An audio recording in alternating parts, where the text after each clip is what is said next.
viene de tal pasado. ¿Y cómo llegó a ser una estrella de cine y tener más millones, hermano, que uno que se quema las pestañas trabajando todos los días? Porque decidió ser bueno, aunque tuviese un escenario malo, poder de elección. Pero entonces te topas un hijo de millonarios que es malo. ¿Y este qué le pasó? Decidió ser malo, poder de elección. Entonces la culpabilidad no puede venir a visitar a un padre. Tus hijos tienen el poder de elección. A mí me corresponde enseñar la palabra e instruir al niño en su camino, pero la elección le corresponde a los hijos. Ahora, cuando tus hijos cometan un error que es malo, el enemigo va a tratar de traer culpa para provocar un bloqueo a las palabras de Dios. Y ese bloqueo te va a desgastar porque te vas a sentir culpable. Y tú no puedes permitir que ningún pensamiento de culpa que el enemigo traiga a tu mente haga nido en tu mente ni que pose. Hay que espantar las aves. Usted determina por usted. Usted responde por usted. Pero usted no tiene el control de nadie más dentro de su casa. A usted le toca serle fiel al Señor. El resto que se las arregle con Dios. Pero hay gente que no se salva porque quiere salvar a otros. Y está en el agua queriendo montar la gente en el arca. Y aquel no quiere entrar en el arca. Espérate, sálvate tú. Y desde el arca enseña a los demás, pero que los demás tomen su decisión. Porque puedes perderte la salvación. ¿Sabe quién entró al arca? Noé. ¿Cuánta gente quedó afuera? Todos. Primos, sobrinos, conocidos. Se vivía mucho. Noé tenía hermanos que tenían sobrinos, que tenían hijos. Entonces la familia de Noé era grande. Entonces Dios le dijo, Noé, entra al arca. Y si lee conmigo el pasaje, dice, y Dios cerró la puerta del arca. No la cerró Noé. ¿Y por qué la cerró Dios? Para que Noé no la abriera.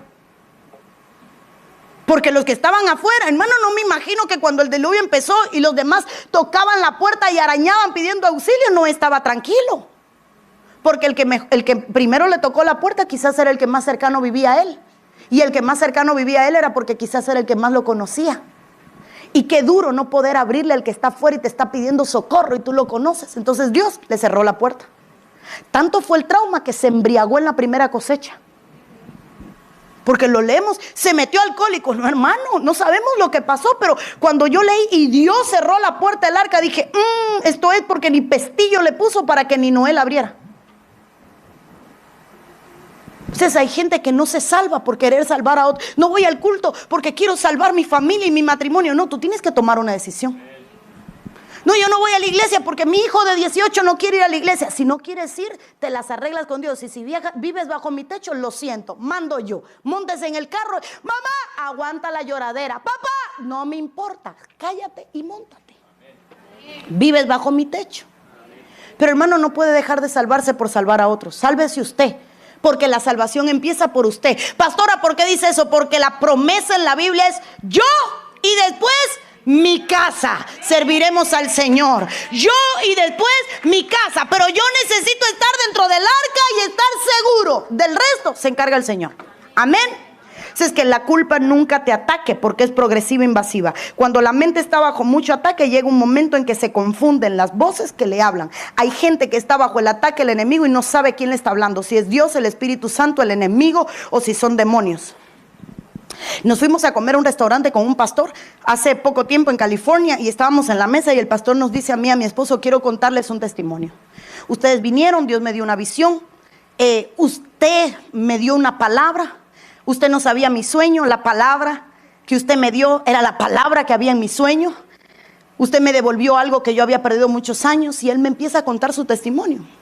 Y llegó un momento que se metió tanto en el mundo espiritual, quiero que escuche, tanto en el mundo espiritual, porque hay gente que quiere meterse en el mundo espiritual sin estar preparado y las consecuencias son nefastas.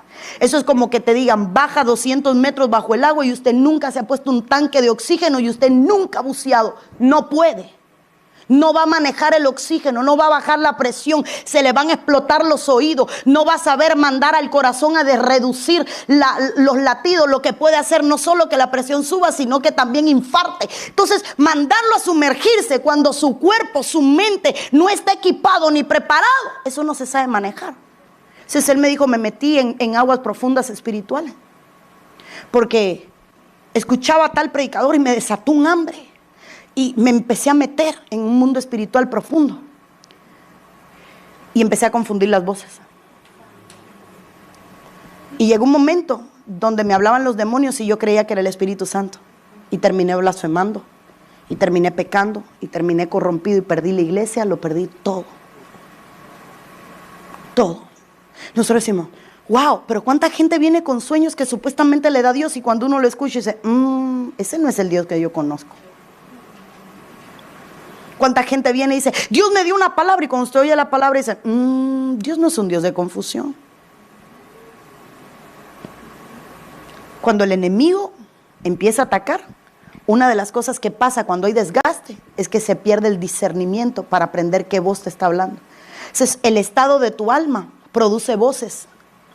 Porque hoy no me pusieron la pizarra, no sé por qué, pero bueno, ya no puedo porque me faltan 10 minutos. Pero pongamos que, no, 15, ¿verdad? Dije que a las menos cuarto. Pongamos que hay un alma, un círculo, y que esa alma está defragmentada como un pastelito. Y todas esas porciones que están, diga conmigo, están juntas, pero divididas. ¿Cuántos han comprado un cheesecake? ¿Verdad? No sé a cuántos les gusta el cheesecake. Y él viene porcionado en un mismo plato. Están unidas, pero están divididas. Entonces, a veces el alma está como el cheesecake, porcionado. Entonces, todas esas porciones tienen una voz y tienen una voluntad. Los estados del alma, y todo el mundo empieza a hablar. Y ya usted no sabe a quién oye. A ver, pongamos esto. El hombre de doble ánimo es inconstante en todos sus caminos. Doble ánimo, doble ánima. Ánima significa alma. El hombre de doble alma es inconstante en todo. ¿Por qué es inconstante? Porque un día escucha la voz de un alma y al otro día escucha la voz de la otra alma. Lo que la ciencia nombró bipolaridad. Que alguien amanece hoy de una manera y mañana de otra manera. Ahora, cuando hay más de dos voces, ya el psicólogo dijo, ¿y cómo nombro esto? Si aquí hablan más de dos gente. Ok, trastorno de la personalidad. Para poner que hay muchas voces hablando, que es un alma defragmentada, un alma porcionada, donde hay una confusión de voces y obviamente al haber desgaste, producto del bloqueo, hay una invasión de espíritus inmundos, trastorno de personalidad. Para justificar que hay una persona en la que aparecen varias personas, con varias voces, con varios gustos, con varias actitudes, con diferentes maneras de pensar, porque no tengo en lo espiritual cómo justificarlo.